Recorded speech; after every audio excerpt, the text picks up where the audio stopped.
예, 사도행전 15장에 있는 말씀은 우리가 구원에 대한 내용이 이방인들과 유대인들의 구원이 다르지 않고 하나님이 우리를 이방인이나 유대인이나 차별 없이 구원하시는 하나님의 뜻, 이것을 얘기해 주고 있습니다. 요즘은 종교 다원주의라 해가지고 각자 종교마다 모든 종교에 구원이 있다 이렇게 얘기를 하는데, 성경에서는 천하에 구원받을 만한 이름을 우리에게 주신 일이 없다. 사도행전 4장 12절에 말씀하고 있습니다. 그런데 우리가 잘 알고 있는 대로 이제 예루살렘 교회에서 하나님의 성령님이 임하시고 나서 많은 사람들이 하루에 5,000명, 3,000명, 5,000명 굉장히 많은 숫자들이 이제 예수를 믿고 나니까 하나님께서 이 복음을 흩으시기 위해서 핍박이라는 도구를 사용을 합니다. 그래서 이제 핍박이 이제 오고 나니까 많은 사람들이 각자에 흩어져서 옛날에 자기가 살았던 그 지역으로 가서 복음을 전했습니다. 근데 참 저도 이제 그런 기도를 하고 있는데요. 우리나라에 이슬람 쪽에 있는 사람들이 참 많이 들어왔습니다. 그래서 저희 우리나라에 지금 많은 사람들이 들어와 가지고 정말 한국이 좋고 한국의 문화가 좋고 한국의 시스템이 좋고 살기에 편리해서 오는 사람들은 되게 한국을 많이 사랑하는 사람들이 이렇게 오더라고요. 무엇을 통해서 들었던 알았던. 근데 두 군데서 오시는 분들은 아니더라고요. 저기 이슬람 쪽에서 오시는 분들은 우리나라를 이슬람화 하기 위해서 우리나라를 이슬람 그 전체를 이렇게 퍼져나가는 이런 어떤 그 교두부로 삼기 위해서 오는 목적을 가지고 오고, 또 한쪽에서 오시는 분들은 중국화 하기 위해서 이 나라를 들어와서 많은 이렇게 행동을 하는 걸 봅니다. 그런데 이 사도행전에도 자기네들이 가지고 있는 그것을 복음에다가 이렇게 접목을 시켜가지고 구원에 대한 내용이 이렇게 명확하게 사도행전 15장에 나오는 것을 봅니다. 여기에서 사도행전 15장이 이렇게 사도행전 28장 가운데 어떤 변곡점이라고 봤어요. 이게 여기 딱 와서 사도행전에서 이제 방향이 완전히 다른 쪽으로 흘러가는 그런 내용이라고 볼 수 있는데요. 이제 이 사람들이 흩어져 가지고 복음을 막 전하는 거예요. 저 그 기도하고 있어요. 하나님이 이 땅에 오신 분들이요, 어떤 목적을 가지고 왔던지 간에 아버지, 예수 그리스도의 복음을 듣고 누군가가 그들에게 복음을 전해서 그들이 자기네 나라로 돌아가서 이 나라를 점령하고 이 나라를 뭐 하려고 왔던 사람들이 복음에 완전히 바뀌어가지고 자기네 본국으로 돌아가서 그 나라에 가서 복음을 전하는 복음의 전사들 되게 해주세요. 여러분들도 같이 기도해야 될 줄 믿습니다. 그래서 지금 여기에 지금 이제 그 안디옥에 교회가 생겨가지고 예루살렘에서 바나바를 파송을 했습니다. 시간이 많이 지난 다음에 바나바를 파송을 했는데, 바나바가 1년 동안 거기서 사역을 하다가 다소에 있는 사도 바울 선생님 찾아가서 거기에서 이제 또 같이 1년 동안 가르쳤어요. 그러고 나니까 거기에 교회가 크게 부흥이 되니까 성령께서 선교사를 파송하라. 그래서 바나바와 사울이 선교사로 이제 이방인들에게 가면서 계속 복음을 전합니다.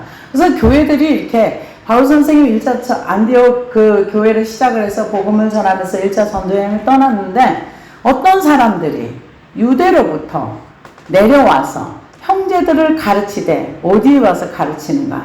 지금 바울 선생님이 복음을 전한 그곳에 와서 가르치는 거예요. 그러면서 가르치되 너희가 모세의 법대로 할례를 받지 아니하면 능히 구원을 받지 못하리라 하니, 이 구원에 할례가 없으면 구원이 안 된다. 오직 예수 그리스도를 통해서만 구원받는 것이 아니라, 할례를 받으라는 것은 너네들이 먼저 유대인이 돼야 돼. 먼저 그 유대인들과 같이 언약의 백성이 되어서 그 할례는 언약을 얘기합니다. 아브라함과 하나님이 약속했던 할례. 너는 내 백성이다. 할례를 먼저 행하고 그러고 나서 예수를 믿어야 구원을 받는 거야. 지금 그렇게 얘기하는 거예요.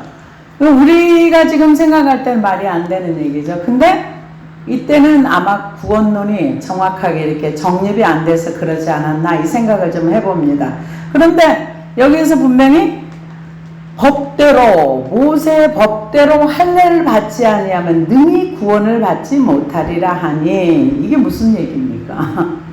예수님으로 구원받는 것이 아니라 모세의 법대로 율법을 다 지키고 그리고 할례를 행해야만 구원을 받는다 이렇게 얘기를 한 거예요. 그러니까 바울 및 바나바와 그들 사이에 적지 아니한 다툼과 변론이 일어난지라 형제들아 이 문제에 대하여 바울과 바나바와 및 그 중에 몇 사람을 예루살렘에 있는 사도와 장로들에게 보내기로 작정하니라. 이게 문제가 커진 거예요.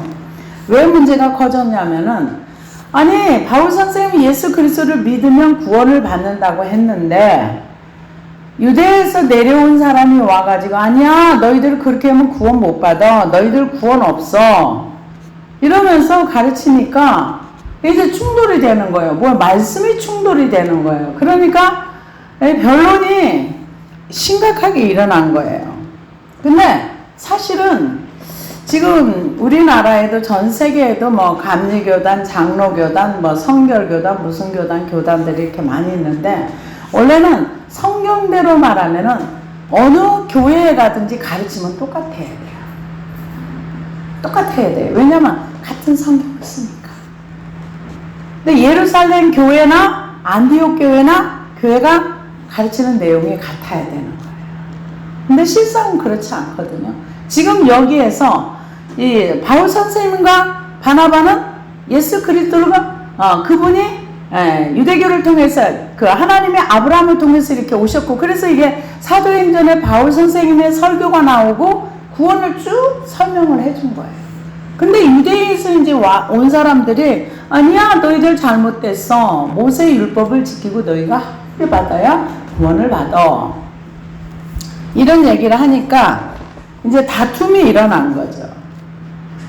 그런데 이 나라가 여기에서 지금 하나님의 나라 구원에 대한 얘기를 할 때 그 나라는 어떤 왕이 나라를 세우면 왕국이 되고 그 사람은 왕이 됩니다.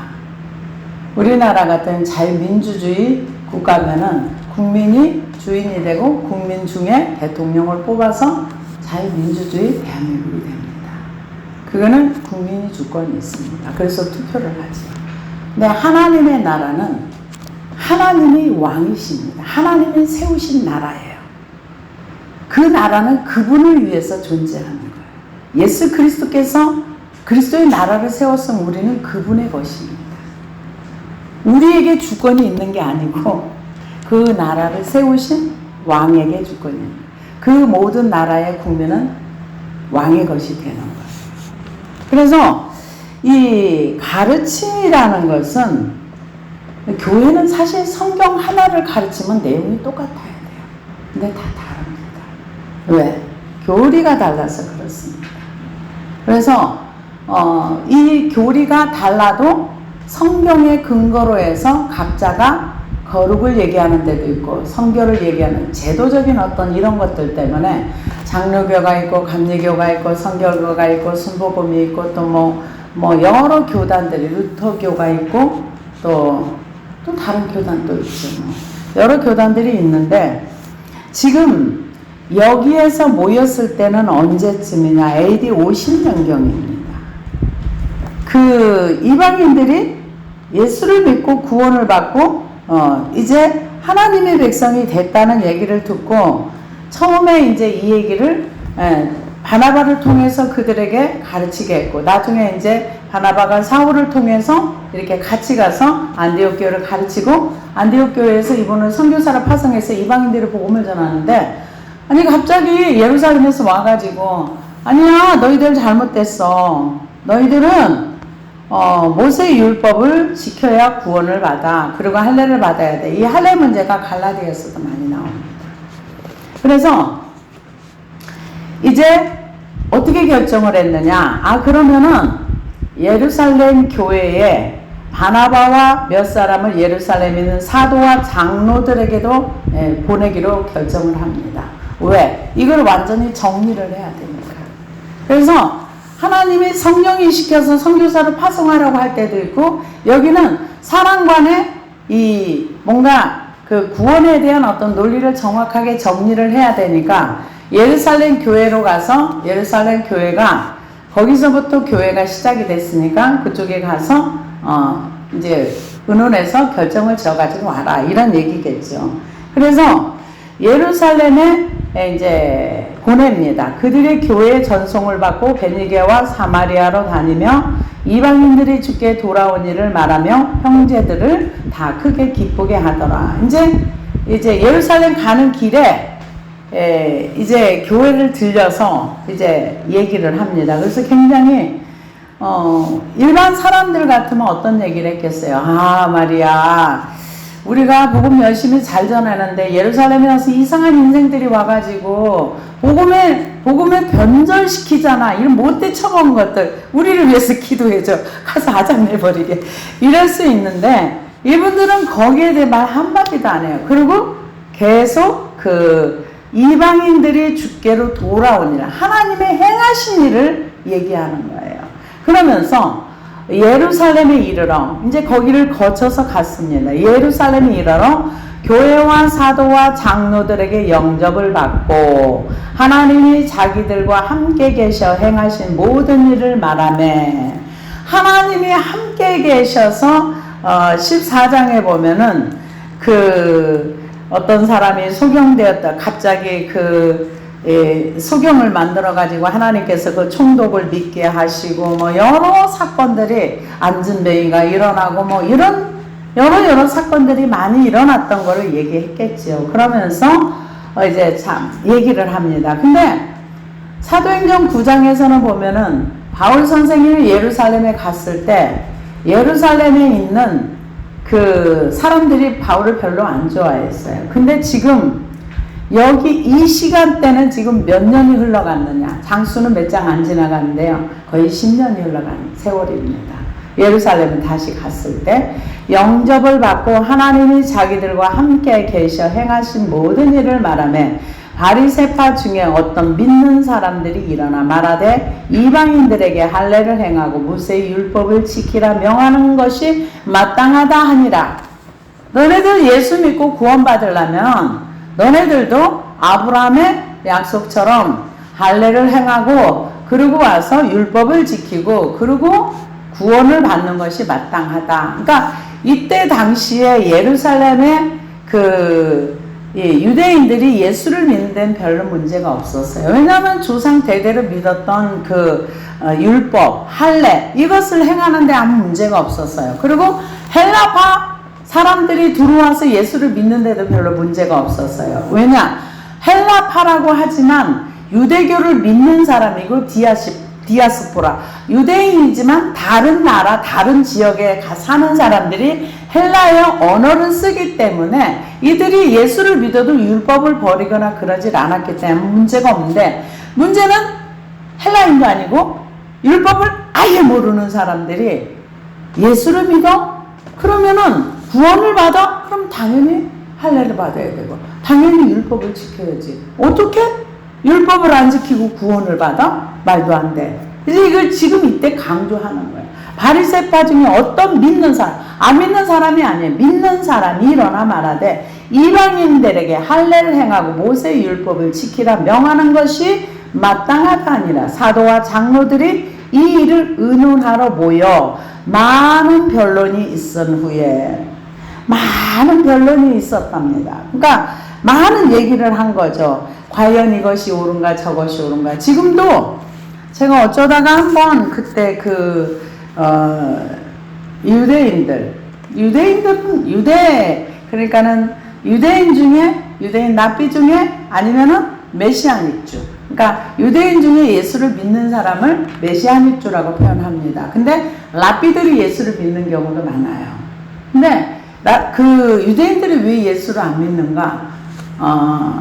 그 유대인 랍비 중에 한 분이 그런 얘기를 하더라고요. 성경을 안 읽어서, 구약 성경을 안 읽어서 예수를 안 믿는다.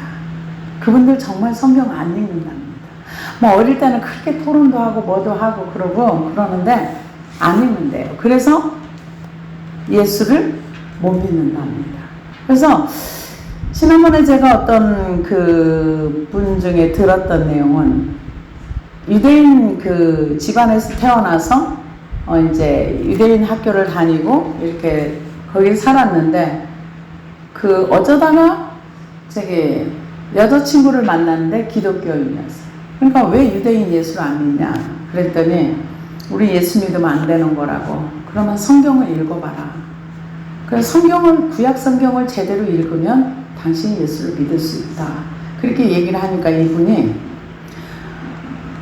진짜냐? 그러고서는 고대 히브리어를 공부하기 시작을 하고 진짜냐? 그렇게 하고서 자기가 진짜 성경이 그런가 하여 미국에 살던 분인데 진짜 그런가 하여 이스라엘로 들어가서 거기서 그 히브리 대학을 들어가서 히브리어를 공부를 하고 성경을 공부하고 그러고 나서 박사학위를 그쪽으로 받고 그러고 나서 이분이 성경을 공부하니까 이분은 예수가 메시아가 맞다.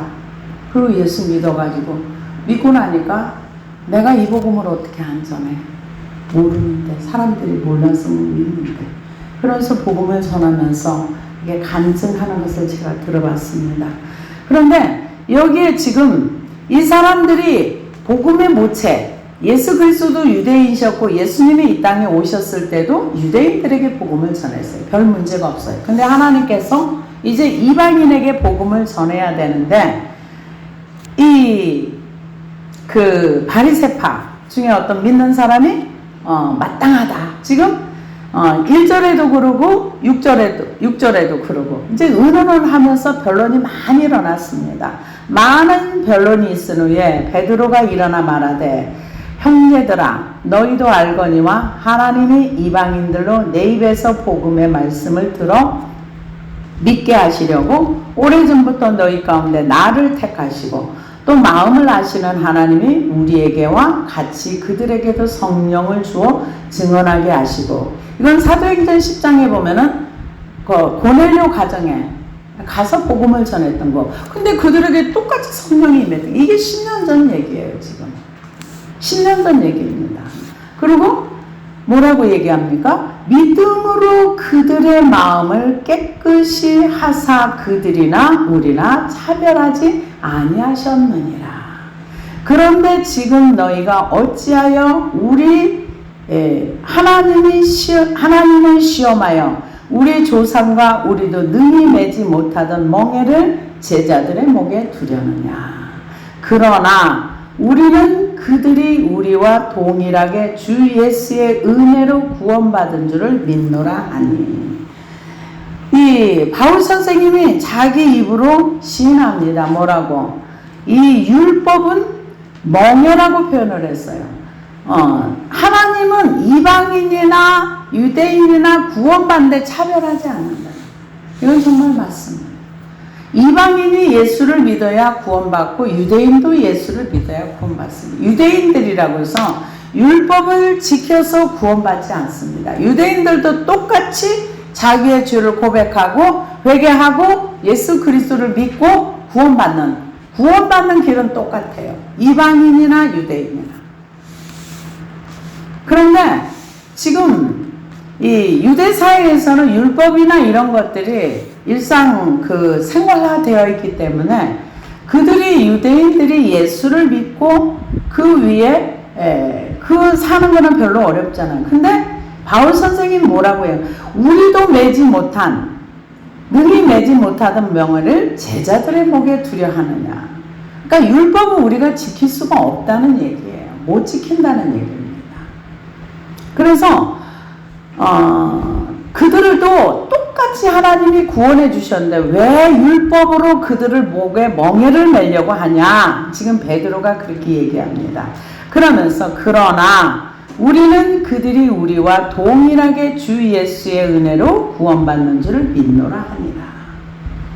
온 무리가 가만히 있어 바나바와 바울이 하나님께서 자기들로 말미암아 이방인 중에서 행하신 표적과 기사에 관하여 말하는 것을 듣더니, 바울 선생님이 얼마나 많은 표적과 기사가 있었습니까? 안진뱅이가 일어나고 갑자기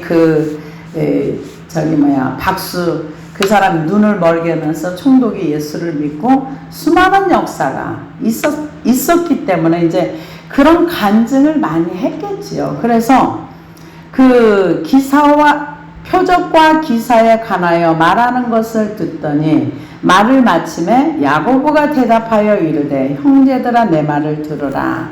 여기에서 말하는 야고보는 누구냐 하면은 예수님의 동생이랍니다.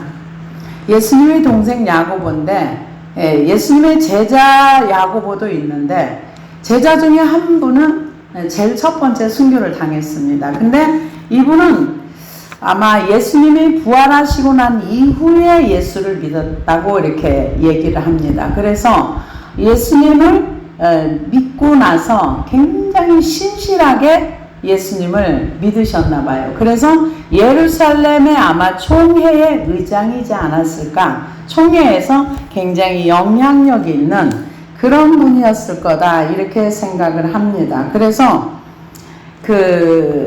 야고보가 이제 전체 정리를 해주는 겁니다. 뭐라고 얘기하냐면 대답하여 이르되 형제들아 내 말을 들으라.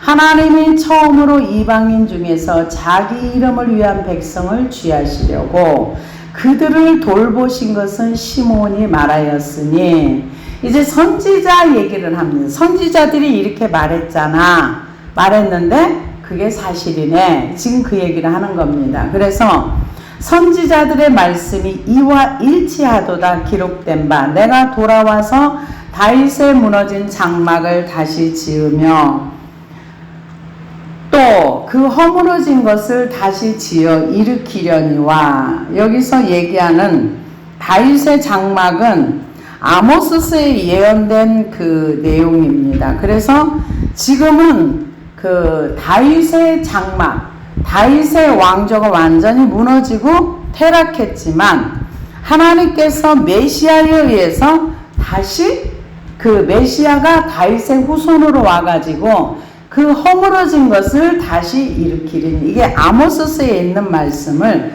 그대로 인용을 했습니다. 그래서 그 얘기를 하면서 이는 그 남은 사람들과 내 이름으로 일컬음을 받는 모든 이방인으로 주를 찾게 하려 함이라 하셨으니, 이게 구약에 예언된 것이 지금 이루어졌다 그 얘기를 하는 겁니다. 그래서 그 구약의 선지자들의 예언이 그대로 이루어져서 이방인들, 그 남은 사람들이라는 것은 두 가지 얘기가 있는데, 하나는 유대의 에돔의 남은 자라고 이렇게 표현하는 데도 있고요. 또는 이방인들이라고도 표현을 합니다. 그래서 그 이방인들도 하나님의 말씀을 듣고 구원을 받고 주를 찾게 하려 함이라. 여기 나와 있습니다. 내 이름으로 일컫는 받는 모든 이방인들로 주를 찾게 하려 함이라 하셨으니, 즉 예로부터 이것을 알게 하시는 주의 말씀이라 함과 같음이라. 그래서 성경에 나와 있는 모든 것들은 그냥 어느 날 갑자기 이루어지는 것이 아니라 구약에서 선지자가 이렇게 예언한 것이 이루어지고, 그래서 신약은 구약의 완성품이라고 할 수가 있어요. 구약에서 선지자들로 예언한 말씀들이 이렇게 이루어졌고 이렇게 이루어졌고, 그래서 구약의 수많은 선지자들이 각각 다른 세대, 다른 시대 가운데 태어나서 메시아를 예언했어도 그 예언이 다 이루어진, 지금 여기 야고보가 그런 얘기를 하는 겁니다. 지금 이런 일들은 이미 아모스서에 기록된 이방인들이 주를 찾게 하는 그 사실이 실제로 이루어진 거야. 지금 그 얘기를 합니다. 모든 이방인들로 주를 찾게 하려 함이라 하셨으니 즉 예로부터 이것을 알게 하시는 주의 말씀이라 함과 같으니라. 그러면서 여기 뭐라고 합니까? 그러므로 내 의견에는 이방인 중에서 하나님께로 돌아오는 자를 괴롭게 하지 말고, 그 괴롭게 하지 말라는 거는 어떤 율법이나 더 많은 것들을 이렇게 짐을 지우지 말라는 거죠. 짐을 지우지 말고, 그리고 다만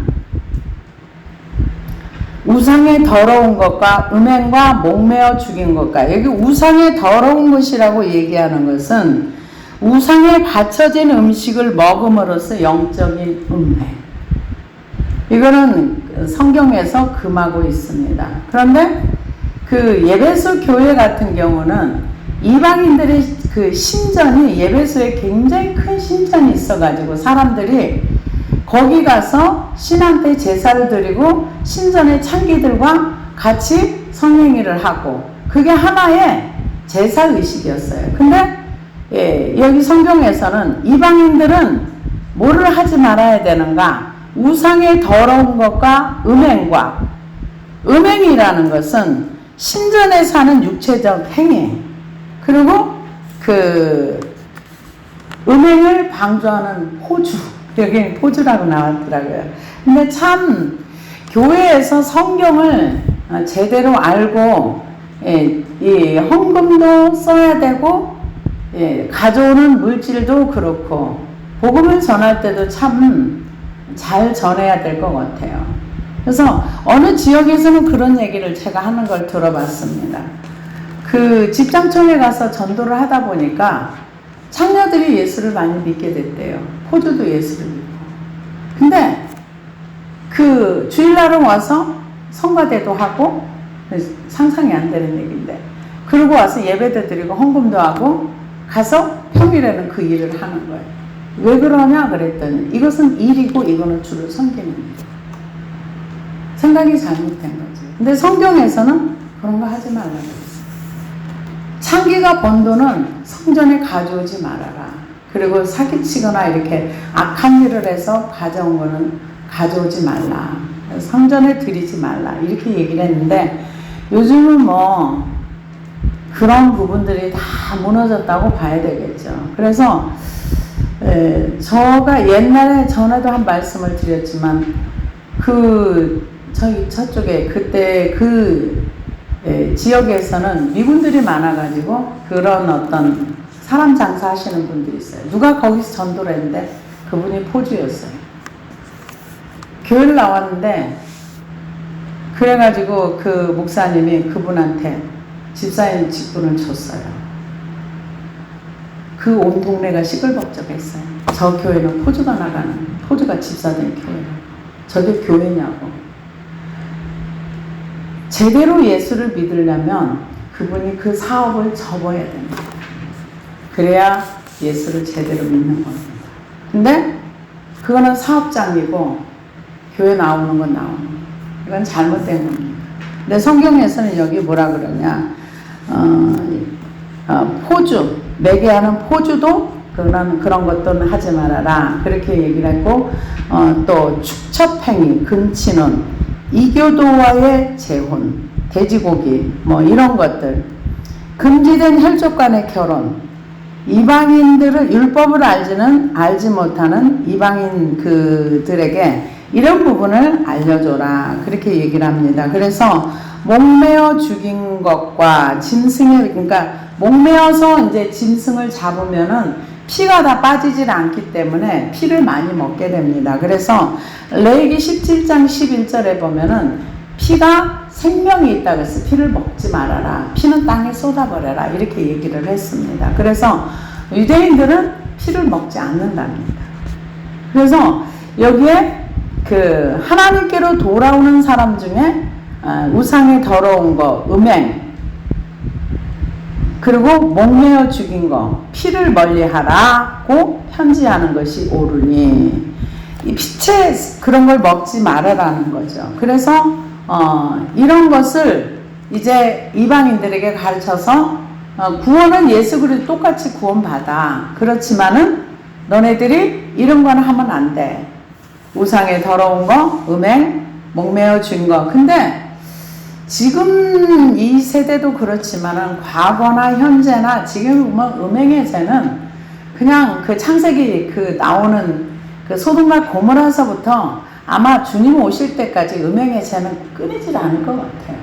그거는 나중에 이제 연령대가 점점 낮아지겠죠. 왜냐하면은 소돔과 고모라성의 그 하나님이 심판할 때도 보면 남녀노소 젊은 사람들까지 다 오염됐다는 얘기예요. 근데 지금 이 시대도 그런 것 같아요. 거의 뭐 동물적인 어떤 그런 부분들.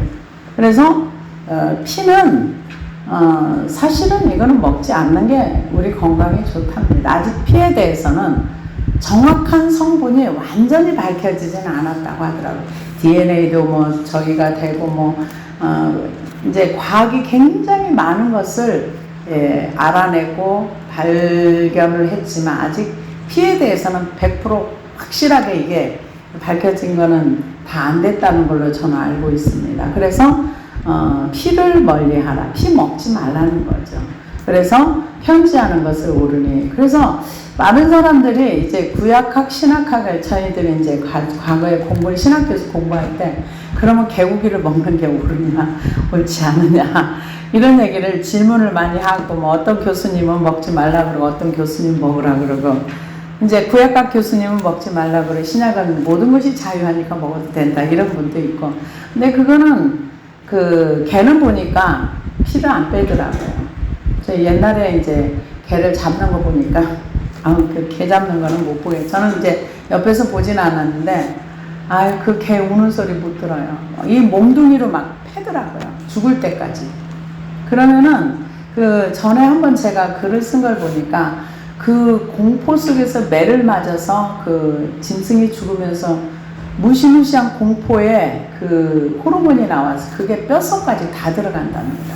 그래서 그렇게 죽인 고기는 오히려 독을 먹는 거다. 이런 얘기는 저는 원래 개고기는 별로 좋아하지는 않는데 안 먹는데 이제 그런 얘기를 듣고 나니까 더 좀 그렇더라고요. 근데 개고기 좋다고 엄청 다들 좋아해요. 근데 교수님들마다 이제 학교에서도 이 가지고 논쟁을 참 많이 했던 기억이 납니다. 그런데 이거는 이제 목매어 죽인 거, 또 피 이런 거 이제 하지 마라. 이게 이제 우리에게는 금하는 것 중에 하나입니다. 그래서 이는 예로부터 각 성에서 모세를 전하는 자가 있어 안식일마다 회당에서 그 글을 읽음이라 하더라. 제가 마지막까지 오늘 다 하려고 그랬는데 시간이 안 돼서 못하겠네요. 조금 부연 설명을 드리자면은 베드로는 사도행전 15장에서 딱 끝납니다. 사도행전 15장에서 이렇게 결정을 예루살렘 공예를 하고 나서 이제 16장부터는 이제 사도 바울 선생님이 이방인의 전도를 하면서 계속 28장까지 이제 바울 선생님의 얘기가 나옵니다. 그래서 예루살렘 교회는 모태 교회로서 그냥 이렇게 있는 거고 나머지 그 복음을 이제 디아스포라 유대인이었던 그 성도들이 자기가 살았던 지역으로 가서 복음을 계속 전한 거예요. 계속. 그래서 그 복음을 전하면서 교회를 세우고 그래서 로마 교회도 세운 지 한 20년 된 다음에 바울 선생님이 편지를 썼다 이런 얘기가 있어요. 누가 세웠는지도 몰라요. 근데 교회가 각처에 그 예루살렘에서 성령을 받고 예루살렘에서 복음을 들었던 그 사람들이 자기가 사는 지역으로 돌아다니면서 그렇게 복음을 전하면서 세계로 복음이 흩어지게 되는 그런 결과가 왔던 겁니다. 그래서 이 사도행전 15장을 통해서 이제 구원이 어떻게 해서 이루어지는가. 우리가 율법이나 이 얘기가 갈라디아에서 똑같이 내용이 나옵니다. 그래서 이때에도 바울 선생님이 계속 예수 그리스도를 전하고 다니면 뒤에 있는 그 열성파 유대인들이 다니면서 아니야 율법을 지켜야 돼. 그래서 갈라디아에서 율법 얘기가 나오고 또 율법을 지키면 예수 그리스도의 십자가가 헛된 것이다. 그러면서 강력한 얘기를 바울 선생님 편지를 통해서 이렇게 전해주는 것을 볼 수가 있습니다. 그래서 이 우리에게 구원은 오직 그 한 가지예요. 오직 예수님이 이 땅에 오셔서 우리를 위해서 죽으시고 우리의 죄를 위해서 십자가에 죽으시고 사흘 만에 부활하시고 다시 오실 메시아, 그것을 믿는 것을 통해서 우리가 구원을 받는 거지, 율법을 지키거나 뭔 선행을 하거나. 그 대신 이제 구원받은 사람들은 하나님의 말씀에 순종하는 삶을 살아야 되는 거예요. 구원은 예수를 믿음으로 받지만 삶은 순종의 삶을 몸으로 살아내야 되는 거예요. 그래서 하나님 앞에 섰을 때 우리가 그 몸으로 행한 것을 따라 받는다 그랬어요. 직구한다 그랬어요. 그래서 이 사도행전 이제 15장은 구원에 대한 이방인들의 구원, 유대인들의 구원이 어떤가, 하나님이 차별하지 아니하시고 똑같이 구원하신다. 그것은 이미 구약에 예언된 대로 선지자들이 예언한 그대로 이루어진 것이다. 지금 그것을 결론 짓는 그런 내용이라고 볼 수가 있습니다. 그러고 나서 이제 이방인들에게도 복음을 가지고 바울 선생님이 이제 떠나갑니다. 그래서 사도행전 여기 이제 나중에 보면은 2차 여기서 전도 여행을 떠나가는 마지막 그 30몇 절에 보면 그게 나옵니다. 그래서 이제 나중에 이제 바나바와 바울이 헤어지는 그런 이제 내용도 있고요. 그래서 오늘은 마지막까지 제가 하려고 했는데 시간이 너무 어중간해가지고 그냥 여기까지만 하겠습니다. 기도하시겠습니다.